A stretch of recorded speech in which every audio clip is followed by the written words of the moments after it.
Okay, thank you. We'll now move on to line item 1.4, looking for approval of the agenda. Councilman Hannan. Thank you, Mr. Mayor. Good evening. I'd like to make a motion to approve the. Hold on a minute. Just, for the record, Councilwoman Zaberski is now president of the council meeting. Thank you, Mr. Mayor. I'll restate my motion. For the record, I'd like to make a motion to approve the agenda as presented. Councilman Mendoza. Yeah, I was going to second that. We have a motion by Councilman Hannan, seconded by Councilman Mendoza. Please vote. Oh, so we got new laptops up here and some don't have them and haven't been able to log on. But if you want to go ahead and try, let's go ahead and try and see if it comes up. If not, we'll do a manual vote.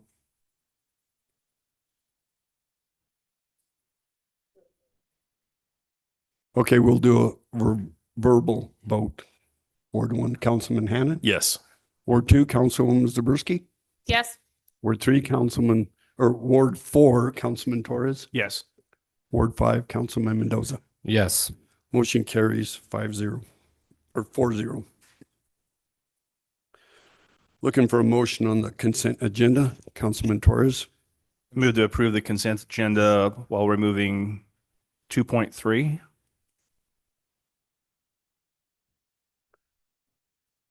I'll second.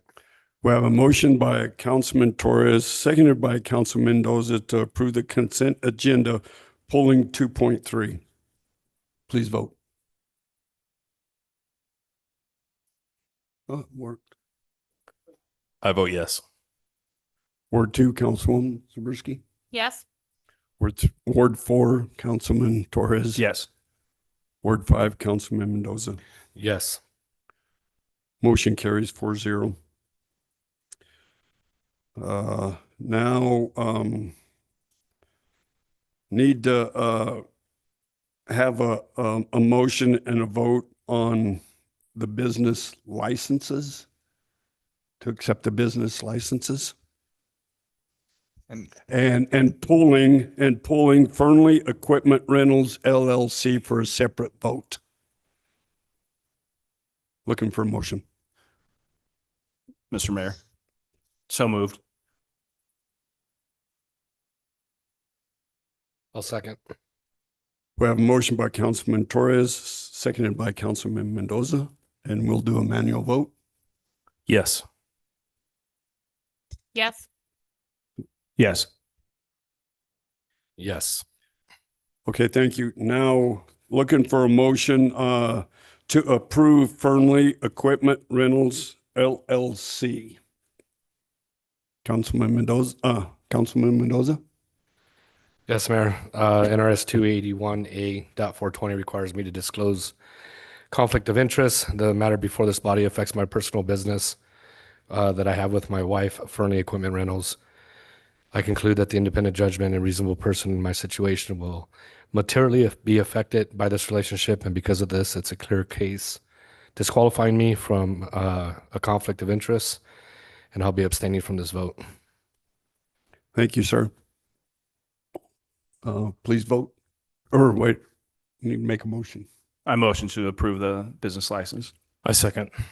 We have a motion by Councilman Torres, seconded by Councilman Hannan, and we'll take a manual vote again. Ward 1, yes. Councilwoman Zaberski, Ward 2. Yes. Ward 3? Ward 4? Yes. Councilman Torres. It's weird not having somebody sit there. Anyways, and motion carries 3 with 1 abstention.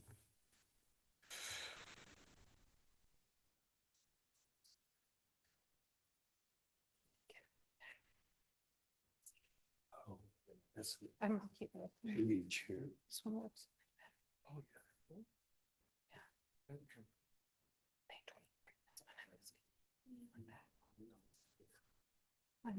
No, they gave me a new one. Hold on, I'm gonna get that one back. Ms. Swanson, would you now please read the business licenses? Yes, sir. Tonight we have Southwest Industrial Electrical Contractor, MS Construction, General Contractor, Life Outside Landscape, residential and commercial landscape contractor. Panula's Construction, general contractor. Solar Guys of Nevada, solar installation and sales. Wild Roots Crystal, gift shop. David Cullum, real estate sales. Western Steel Leasing, equipment leasing. Fernley Equipment Rentals, equipment and tool rentals. Biggs and Kids Market, new owner for grocery outlet. Jungle Land Pets, pet supplies. Monte Vista Consulting, civil engineering firm. MST Surveying, professional land surveying. L&L Handyman. Padullo and Sons Construction, general contractor.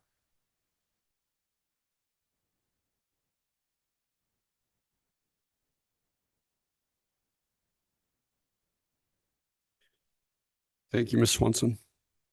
We'll now move on to line item 3, reports. This item is for various public entity representatives to provide general information to the council and public. No action will be taken.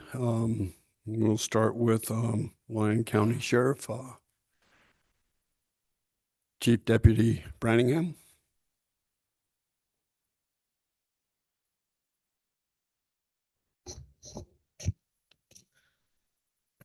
Chief Deputy Mitch Branningham, of the Lyon County Sheriff's Office. Good evening, Council, Mr. Mayor, City Attorney. Thanks for having me this evening. We are in the height of the summer as far as the Sheriff's Office goes. We have some sort of special event going on every other week or so until maybe the beginning of October. Different parts of the county. We just wrapped up Night in the Country. We had an after action report go out regarding that. And I've gotten some questions about how that data comes to be. That data is pulled geographically. So when you look at that event, we just go to that region immediately surrounding the concert venue down there and extract the data from that area. We have deputies come from all over the county. A lot of the deputies that work here in Fernley normally head down that way to work that event. It was pretty smooth as far as those events go for law enforcement this year. We had 92 calls for service, which led to 8 arrests. We had 237 traffic stops and 27 minor consumption citations issued down there at the event. Of those 8 arrests, 4 of them occurred just in the geographical area surrounding the event, not actually inside the secured event area. And the 4 that did occur there, 2 of them stemmed from the same incident. A woman was arrested for battering somebody else in the venue, and one of the men that she was with decided that he wanted to try and break her out of our custody, and he tried to remove her from the secured area, so he ended up getting arrested following that incident. Otherwise, it was a pretty smooth event for us. We've spent the last week or 10 days run through the debriefing processes and putting together the packages for next year, so all that stuff's ready to go. And shifting gears into National Night Out, which was held at the out-of-town park here in Fernley last night. We had attendance was dipped down just a little bit for us at that event this year, but still had lots of folks come out. Appreciate the mayor coming out and cooking hot dogs and participating with everybody, and Councilman Hand for showing up. Also appreciate the mayor trying to talk Councilman Hand into trying to take a bite from one of the canines, but we'll have to work that out another time. I suggested maybe at a city council meeting, we could maybe get that done. And outside of that, once we left a National Night Out, we're on to the Fair and Rodeo, which will be 2 weeks from now, 10 days from now down in Yarrington. And we'll have a bunch of deputies and staffing down there. And we would encourage people to come down, see us in the pavilion down at the county fair. Again, events run from there till the end of the year, and I'll try and update you guys on those as we go over the next couple of council meetings. As far as law enforcement going here in Fernley, things are going very, very well. We have not had any significant incidents occur here to report to council. We have some sort of major event go on, it seems like every other shift or something like that, but nothing exceptionally of note. We have been doing some extra patrols down at Immigrant and Nevada Pacific. as well as up on Sage, and then always over in the area of Rosewood and Rosecrest. And we've been seeing some downtick in terms of violations in those areas as we've tried to increase police presence, but they're still a problem, and we're going to stay on them. I'd also like to give a thank you to the city for helping us acquire 2 new radar trailers and 20 LiDAR devices that we can implement to the sheriff's traffic enforcement team. We're able to pick up the LiDAR devices today, so we'll start seeing those out in the field in about the next week. So that being said, I'd be happy to answer any questions if you have any. Does council have any questions, comments? Councilman Hannan? Thank you, Mr. Mayor. I think the mayor double dog dared me to get bit by the dog, and I was apprehensive, but I definitely look forward to checkmate whenever you're ready. Bring them down, and we'll do it in the parking lot. So get the people to show. Thanks for all your hard work. And it's been really hot. I know I was at Night in the Country for 2 nights. I volunteered out there and National Night Out. It's hot. It's really hot. Everyone's, I don't know how we're doing it through this weather, 102, 103 degrees, and your deputies are there. They all got smiles on their faces. They're doing their jobs. They're professional. And so we appreciate all your hard work, but especially through this tough time when it's hot like this. Everyone I talk to just says how things are so different in Fernley over the last 3 years. So really appreciate your help. Great job, everybody, and stay safe. Yeah, thank you. Councilman Torres? I just want to mention a quick acknowledgement, one badge to another for the Metro guy that got killed yesterday. Thank you for that. Appreciate it. Guess that's it. All right. Thank you, sir. Fire department, I seen battalion chief, but maybe he got called. Okay. We'll go ahead and move to our staff reports. Good evening, Mayor and Council. Barry Williams, Chief Operating Officer, for the record. For the month of July, our Operations Department continued delivering essential services while advancing key infrastructure projects. Highlights include the successful launch of a new Parks and Recreation Department. We also continued progress on utility and capital improvement projects, completion of major street and park maintenance, reliable water and wastewater operations during peak summer demand, and ongoing recruitment for a public works director, which we will be interviewing for next week. Staff also welcome Amaris Novoa as our new public works administrative assistant, and we remain focused on improving operational efficiency and long-term infrastructure reliability. Thank you, sir. Interim Chief Development Officer, Michelle Rambo. Sorry about that. Thank you, Mr. Mayor, members of council. I don't have a formal update for tonight. However, the development operations are running. We're busy, things are happening, and we're continuing to get new projects all the time. So I will have a more formal one for you next meeting. Okay, thank you. What about new hires in the engineering department? I'm going to let Salvador talk about those if he wants to. We have 2 new people starting in engineering.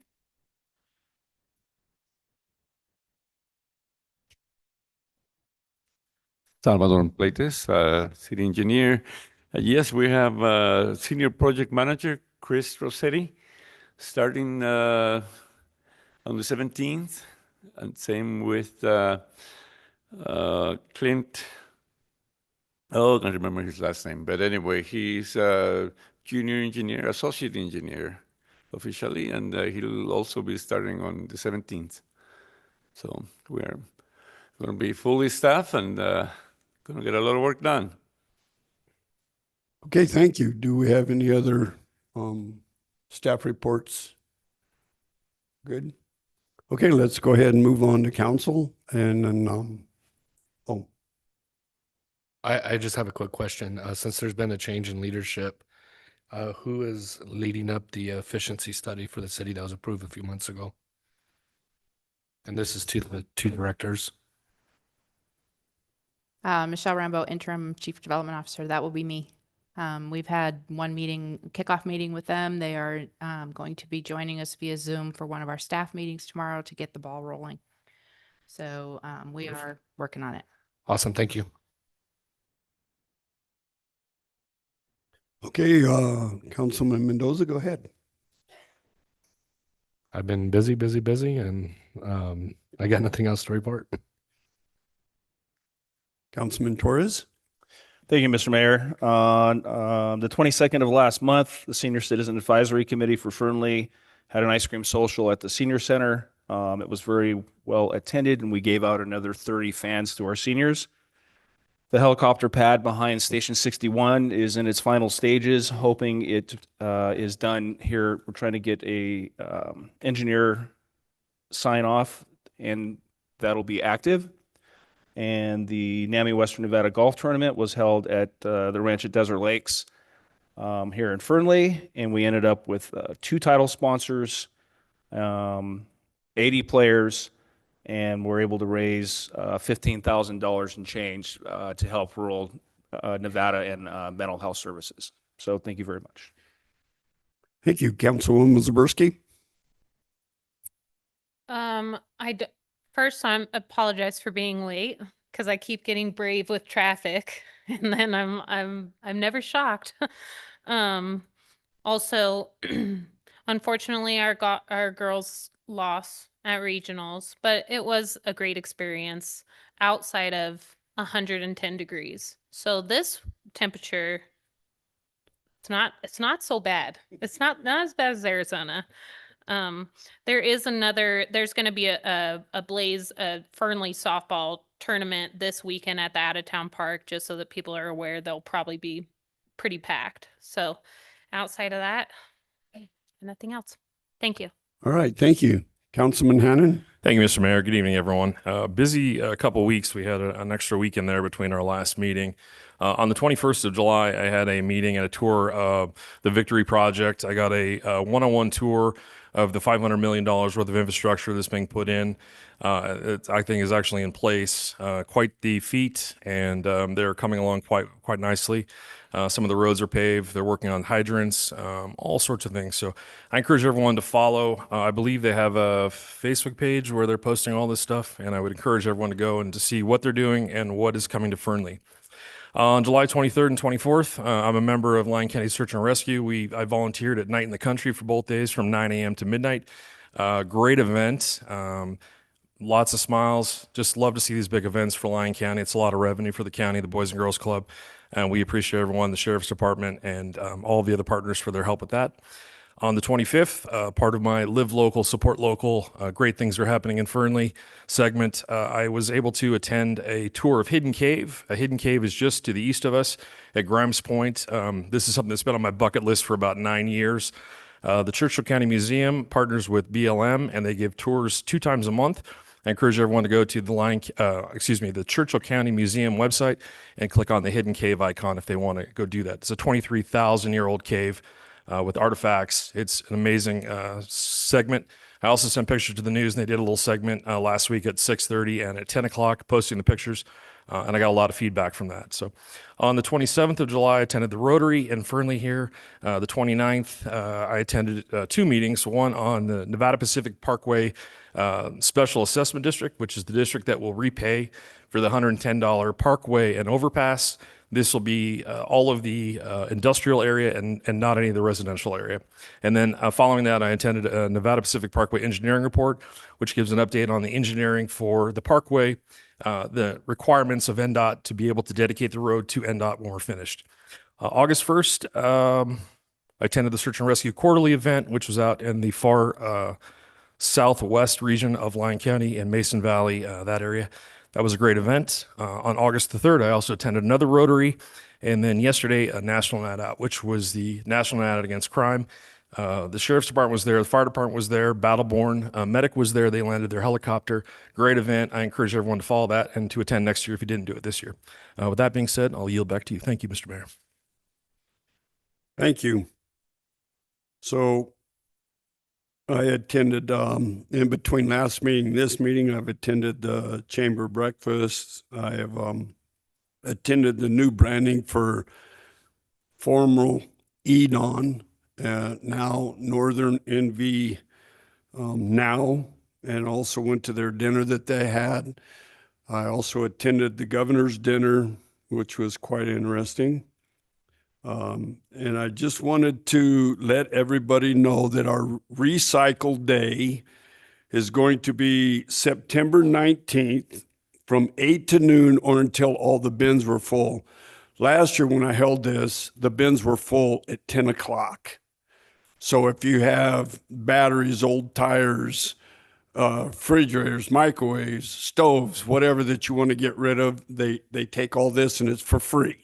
It doesn't cost you nothing. So that is, again, September 19th from 8 to noon. Also wanted to let everybody know that we hired a new PIO, Public Information Officer, and she will be starting on August 17th.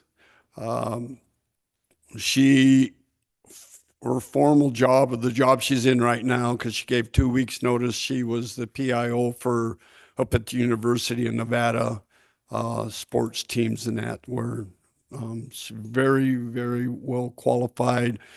She is really, she's just done it all. She's really good with the news stations. So I'm really looking forward to having her on board to answer all Joe Hart's questions. Questions or accusations? Well, accusations, questions, however you want to put it. So, and that's all I had to report. We will now move on to, there's no proclamations by the mayor. Presentations, 5.1, possible action, presentation and adoption of resolution 25-011, providing the transfer of the city's 2026 private activity bond volume cap to the Nevada Rural Housing Authority.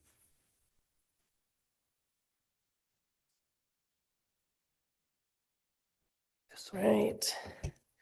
Good evening. My name is Katie Coleman, for the record. I am the Communications Director, and I oversee our homeownership programs at Nevada Rural Housing.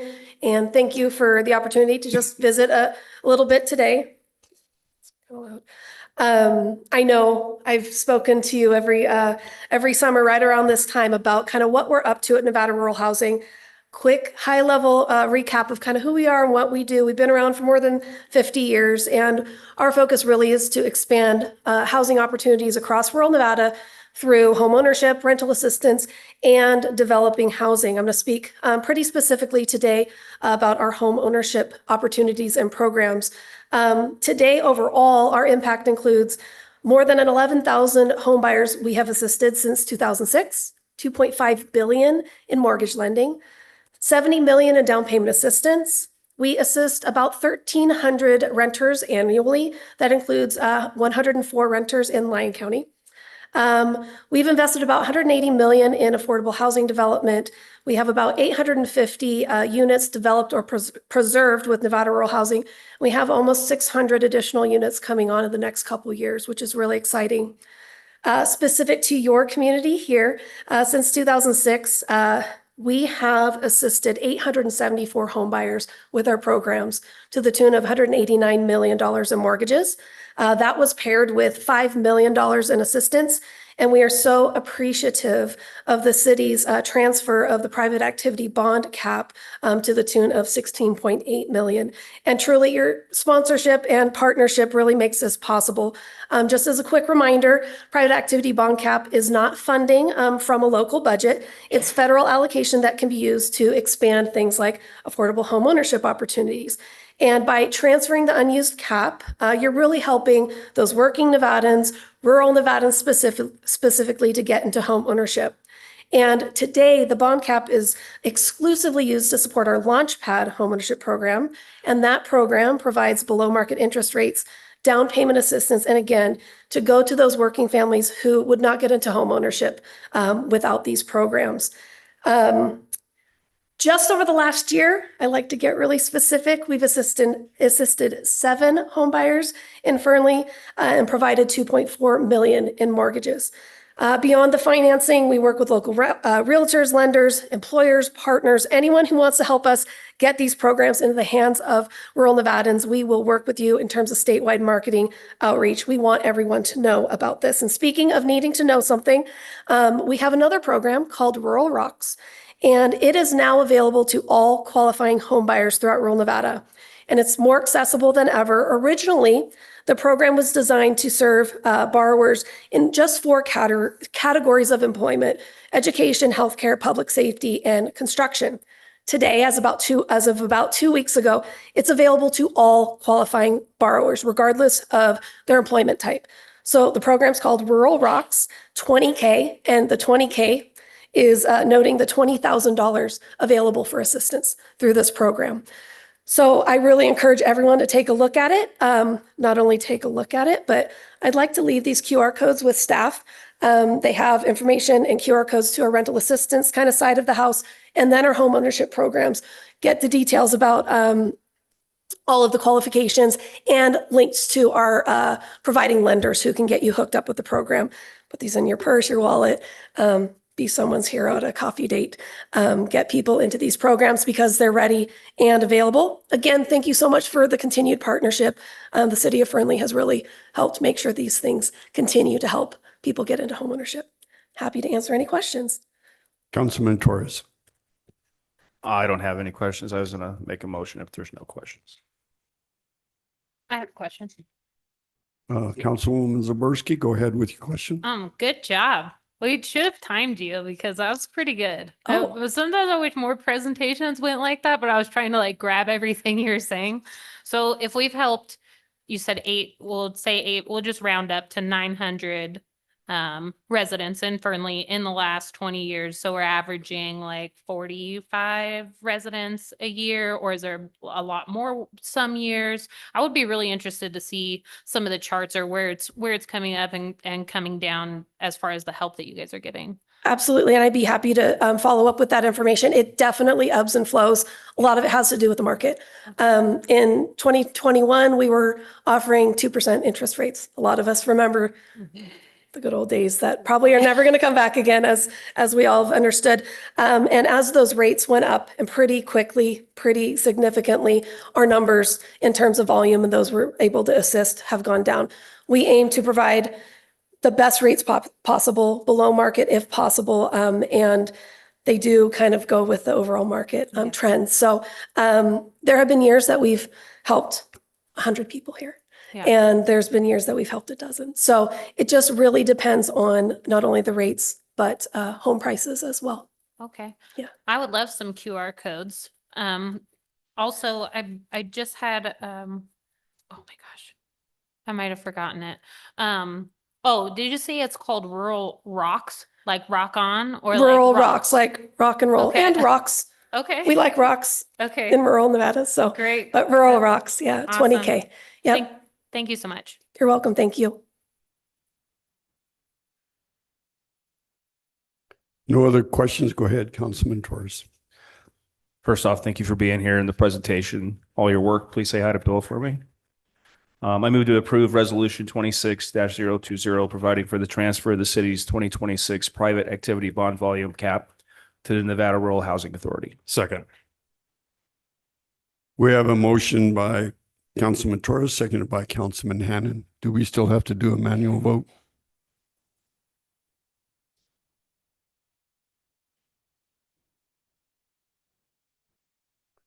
Go ahead and vote on your computers. We'll see if this works.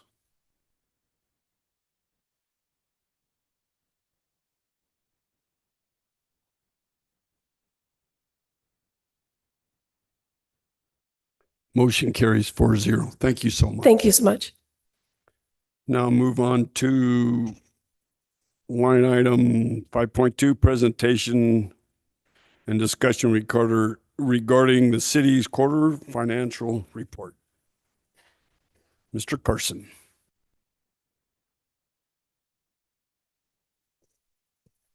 All right. Thank you and good evening, Mr. Mayor, members of council. I'm Robert Carson, City Treasurer for the record. Tonight, we're going to go through our quarterly financial report. This is just a snapshot in time. These numbers are going to change from what our final numbers are for FY26. That's why it says unaudited up there. So you will get our final numbers in December when you adopt or accept our annual comprehensive financial report. But this will give you a pretty good snapshot of where we're going to end up at that point.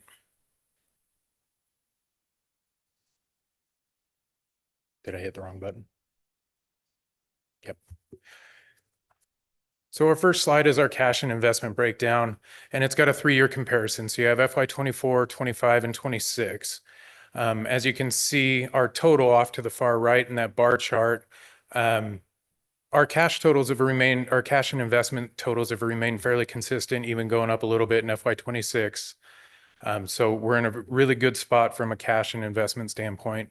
And then the little pie chart, you can see a breakdown by fund. So the biggest chunk is just over $54 million for the Water Enterprise Fund. The Sewer Enterprise Fund has almost 35 million. The general fund right around 19 million, and then our TLT fund has $1.3 million in it. So again, from a cash and investment standpoint, we're doing really well managing that, and the investment returns have been really good. So we'll move on to our general fund, and this is general fund revenues as of 6/30/26. Now, again, these numbers are not final. We still have a lot of moving pieces going on. The top line, you'll see taxes. Most of that is property taxes, and everything's coming in about 98% of what we budgeted. And that number came from the state on the budget. So we're coming in slightly under, but not a big chunk of money is missing from it. So it could be a timing issue. There could be some things, but we'll keep an eye on it to make sure that it doesn't go forward.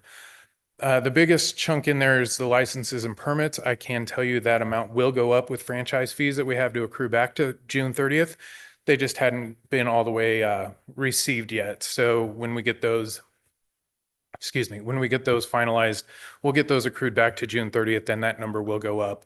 The licenses and permits, those are based on a lot of projects that are going on. So if we have developers that aren't, ready to put a shovel on the ground, then those revenues are kind of carried forward to the next fiscal year. So again, we'll keep an eye on that. Every other category on the revenue, especially the interest earnings, as you can see, they're at 616% of what we budgeted, because again, we budget conservatively on those, but the interest earnings are returning really well. So our total revenue less the RTC funds is just over 12 million. We budgeted 13.2 million. So we're right on pace there with some of the timing issues and things like that, but we're doing really well with that. And then the RTC reimbursable, that one's a dollar for dollar reimbursement. So whatever we spend, we get back from the RTC fund.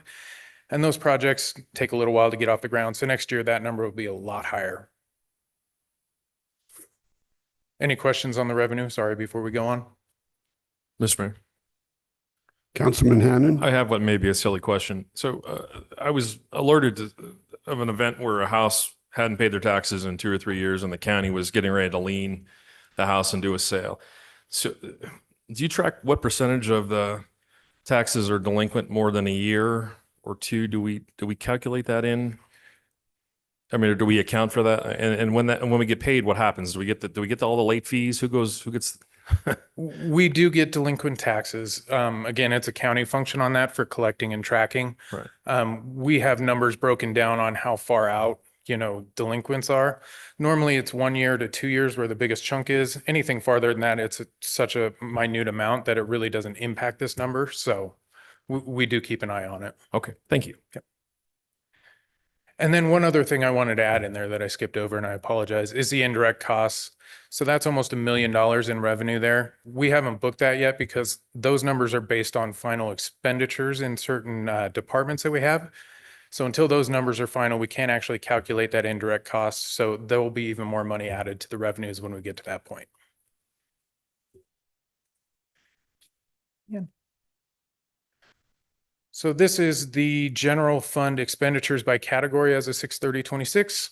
As you can see, it's broken out: salaries, benefits, outside services, supplies, and capital outlay.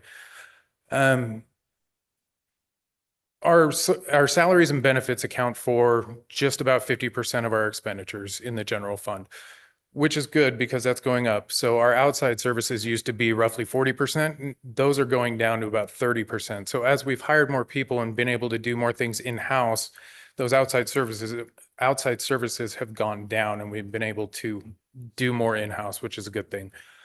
The percent of budget for the outside services and capital outlay, we'll go through that a little bit more in a couple of slides. I just wanted to point out that it's, 66% of budget and 42% of budget respectively.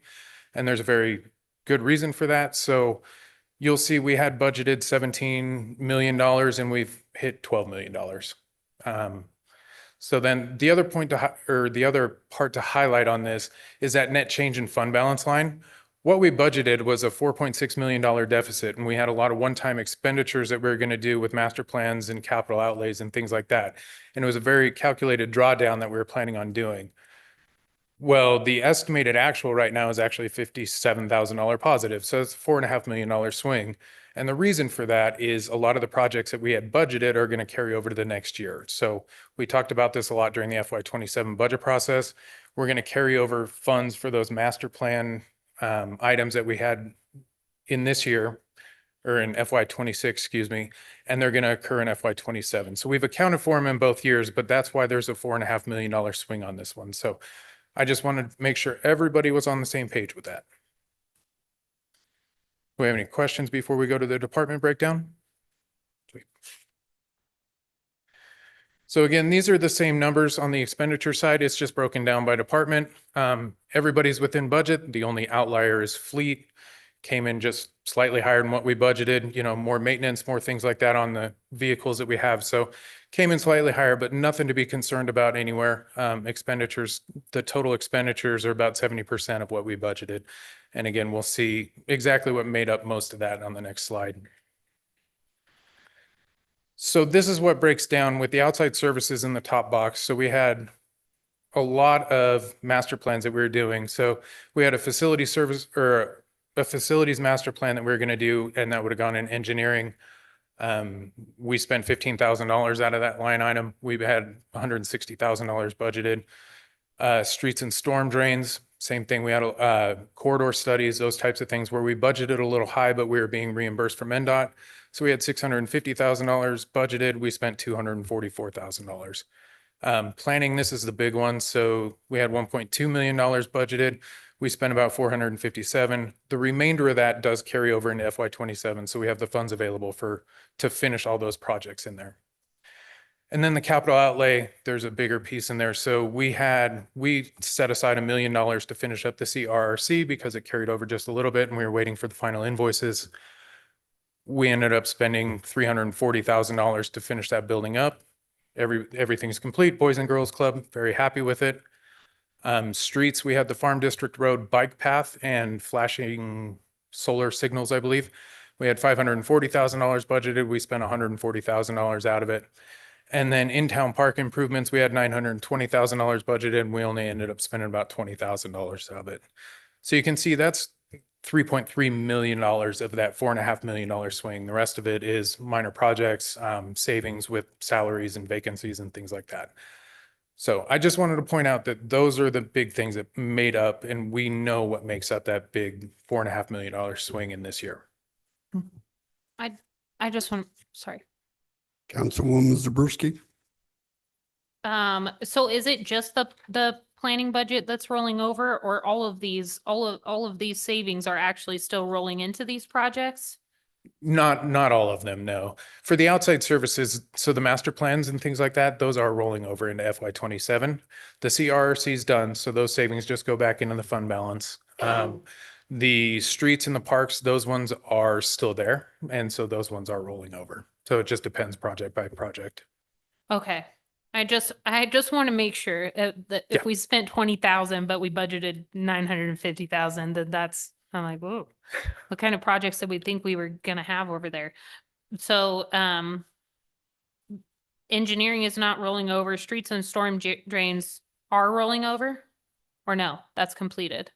I just want to know which ones are actually going back into the fund and which ones are still dedicated to these projects. So the facilities master plan, that one rolled over and then some because we budgeted rather low on that one and then the bids came in. So we budgeted a lot more in FY27 for that.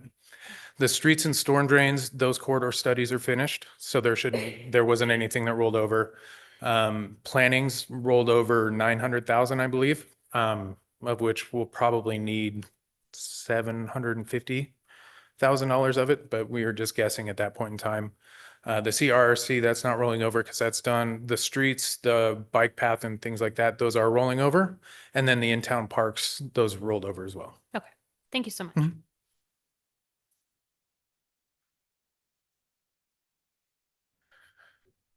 All right, so more just graph of where our revenue comes from. As you can see, about 50%. So the largest piece of that pie is from taxes, and those are property taxes. The next section is licenses and permits, and the biggest piece of that is franchise fees normally. That's where our money comes from. Intergovernmental, those are C-tax and other smaller things that we get from Lyon County. Then we have fines and forfeitures, which is actually a lot larger than it has been in previous years, interest earnings, miscellaneous revenue, and then sale of our assets. And this is just graphing how our expenditures break down in the general fund. As you can see, salaries and benefits, you put those together, it's just about 50%. Outside services is 30%. Supplies, 8%, and capital outlay about 13%. And this just shows where we thought we were going to end up when we started budgeting and where we're actually estimated to end up at this point in time. We had the $4.5 million deficit, and we're pretty even revenues versus expenditures. And that's adding in the RTC funds. So same story there because those are one for one. Any questions on the general fund before we move forward to the water fund?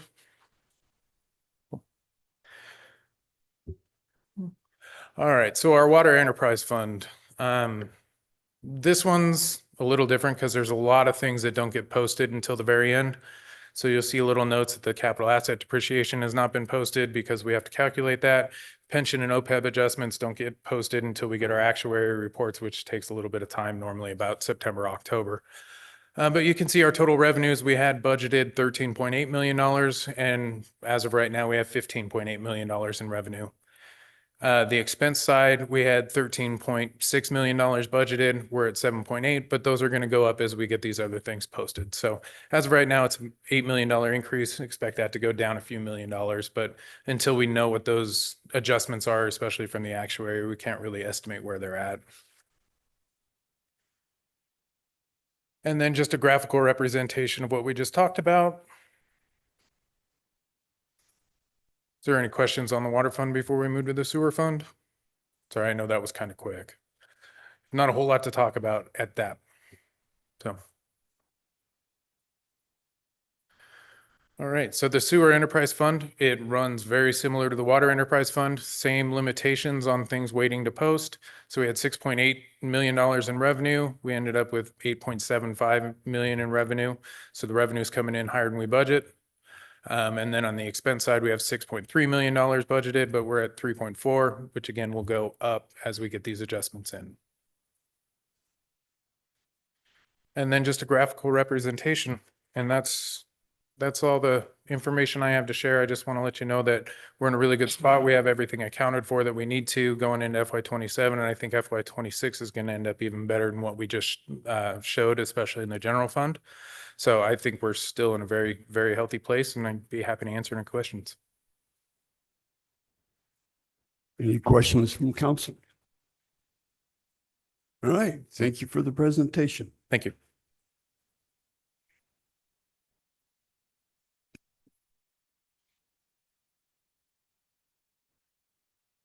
We will now move on to line item 6.1 for possible action. Introductory is the first reading of bill number 390 CA 26002, an ordinance to amend section 32.02.030 and section 32.03.050 of the Fernley Development Code to add a definition for a minor conditional use permit and to add a minor conditional use permit as an entitlement process. Ms. Warner? Good evening, council. Good evening, Mayor. Lisa Warner, Associate Planner for the record. This is just a first reading of this potential ordinance tonight, but I can answer any questions if you have any. Did you say you can or you can't? We I have, can. she can. Councilman Mendoza? Yeah, how is this going to affect businesses? I'm assuming it's going to be a quicker process if this does get approved.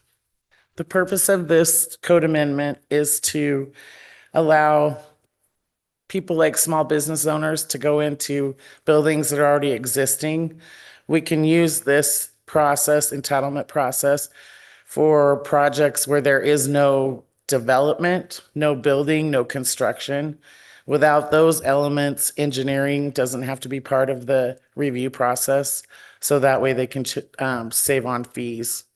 It will still have to go to planning commission. So it won't shorten the process, but it will be a cheaper process. And I think it'll be really good for areas like downtown, Main Street, places like that.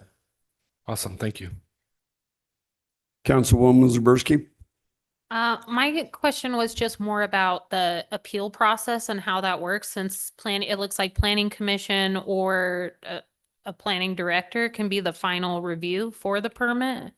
And so I know that the person applying individually can appeal the vote that the planning commission has, but as a council, are we, and this might be legal as well, but as a council, are we allowed to appeal a planning commission decision to bring it up if we want to hear it as well, or if we don't agree with the decision?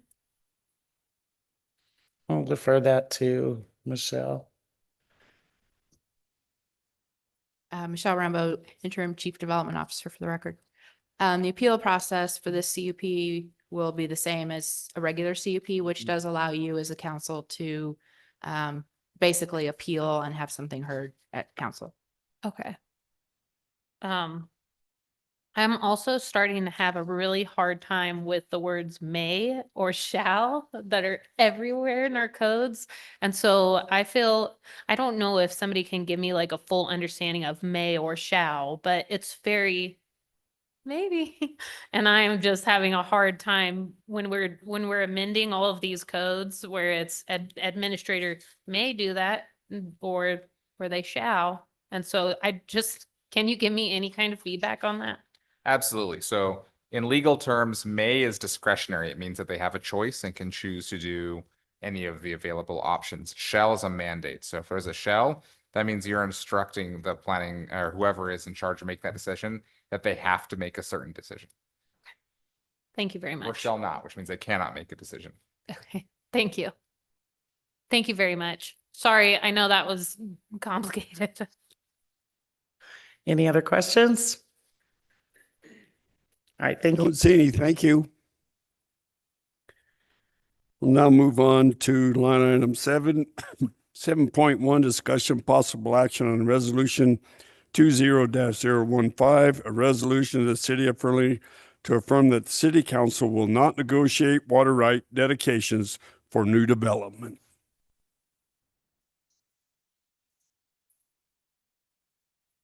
Thank you, Mr. Mayor, members of council. Michelle Rambo, Interim Chief Development Officer for the record. We have been seeing a new trend lately with developers asking to dedicate less water rights than were required in the development code. Council has been very clear with staff that we do not negotiate water rights. Staff does not have anything to back that up in conversations with developers. This leads to multiple requests from developers and contacting other members of staff trying to get different answers. So we are requesting this resolution, which will provide staff with a formal document to give to developers to back us up and hopefully eliminate some of these repeated attempts to negotiate. And I can answer any questions if you have any.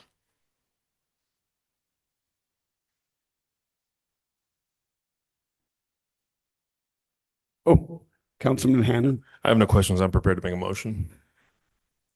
I see no questions. Go ahead. I move to approve resolution 26015 as presented by staff. I'll second that. We have a motion by Councilman Hannan, seconded by Councilman Torres. Please vote. It's working.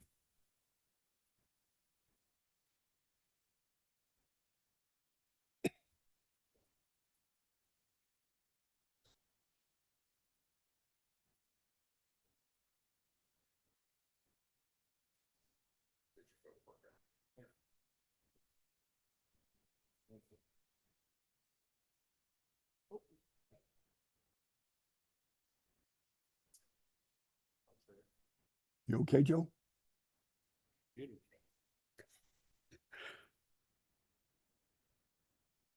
Motion carries 4-0. Thank you.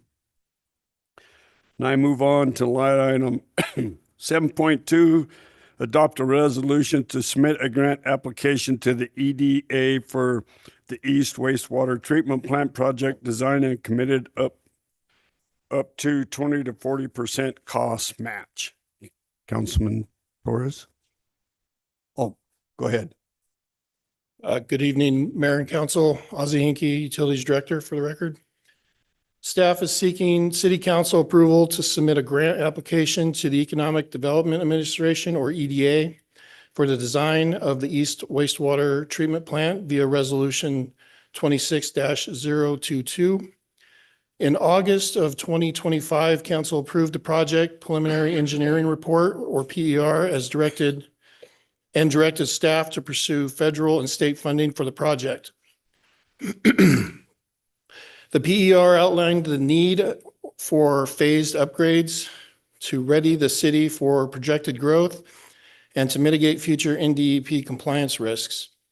The project is eligible for federal funding through EDA's Public Works and Economic Adjustment Assistance Program. The estimated cost for the design is $3,066,000. And staff met with EDA recently and were advised the city may be eligible up to 80% of federal funding. The resolution resolves the city will set aside the required cost match and commit to completing the project. If council approves the item, staff will submit the grant application to the EDA. I'm available for any questions you have.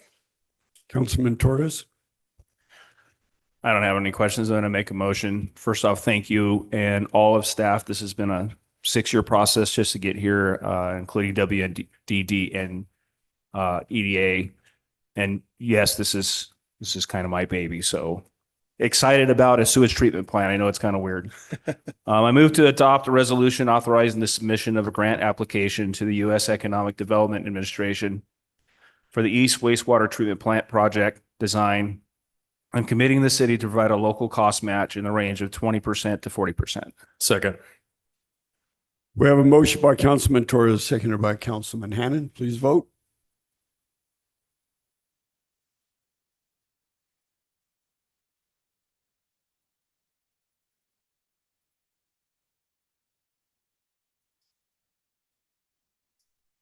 Motion carries 4-0. Thank you. Now move on to line item 8, public forum. This is a portion of the meeting devoted to the public. If you wish to comment, you can do so in person at the meeting. Raise your hand features in Zoom. Star 9 if you're participating via phone. Public comments are limited to 3 minutes. Is there any public participation at this time?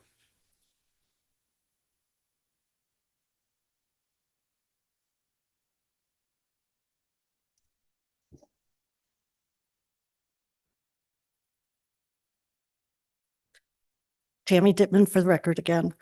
My question to the council is, how serious are you about the safety of the community? Because it doesn't seem like there is concern about the hydrants. Also, I mean, is it because there's no money budgeted to do it? And Ryan, Carson, Barry, Ryan, I have an app for that report if you want it, for the delinquencies. So you can stop by my office when my car's there. Barry, can I talk to you after? And Carson, can I talk to you after? I came up on some stuff that you might want to be aware of. I'm not always a difficult person to deal with. That's how I am. So I care, and I don't always do it nicely. So thank you. Mr. Mayor. Yes. I have a Go question for ahead, legal. Councilman Hannan. Thank you. Mr. Mortensen, don't we have a memorandum of understanding with the fire department, Northline Fire, in regards to any hydrant testing or flow testing, or what is? Aaron Mortson, City Attorney. We do have an agreement, but I, off the top of my head, would not know the answer to that question. So I can certainly look that up and discuss it with you. Can you do me a huge favor? Just send me a copy of that so I can look at that to see Absolutely. whose responsibility is what, so we can get to the bottom of this. I'll send you a copy in the morning. All right. Thank you very much. There's a 2015 SOP that was never signed. So it has the fire department in there doing the inspections, but that is so outdated. Mr. Mayor, may I respond? Yeah. Are you on the North Lyon Fire Board? I'm not, but I've received a lot of documents from the city, so that's how I have my information. Okay. Plus, I do talk to the fire department Okay. because this is my baby. Okay. I'm going to get a copy and I'll share it with you. Okay. Thank you. Thank you. Any other public comment? Anybody on Zoom? Councilman Mendoza has a comment. Yeah, when Ozzy came up, I just remembered how well our water department responded to an incident. And I wanted to recognize Ozzy and his team for jumping in and helping a business here in town. They noticed their meter was running way too much, like 2 gallons every 19 seconds or something like that. And they came out to check and notify them of the leak. And it took them a while to find the leak, probably 6 or 7 different contractors to help them. And the water team came out, did everything they could, and they suggested a few things that worked. And I just want to say thank you. Thanks to the team for paying attention to those things and trying to catch an incident, because when water's flowing like that, it's not only wasteful, but it could cause a sinkhole somewhere. And it was at the parking lot of Black Bear. So thank you guys. You're welcome. Looks like they've got everything handled now, so. Yeah, we'll it was like a continue 2-inch to monitor. scratch in the line that was leaking so much water out. So, they wouldn't have known to look for it if you guys didn't pick that up. So thank you guys. All right. Thank you for that comment. It's always nice to hear good things. All right. Our next meeting will be August 19th at 5 p.m. This meeting is adjourned.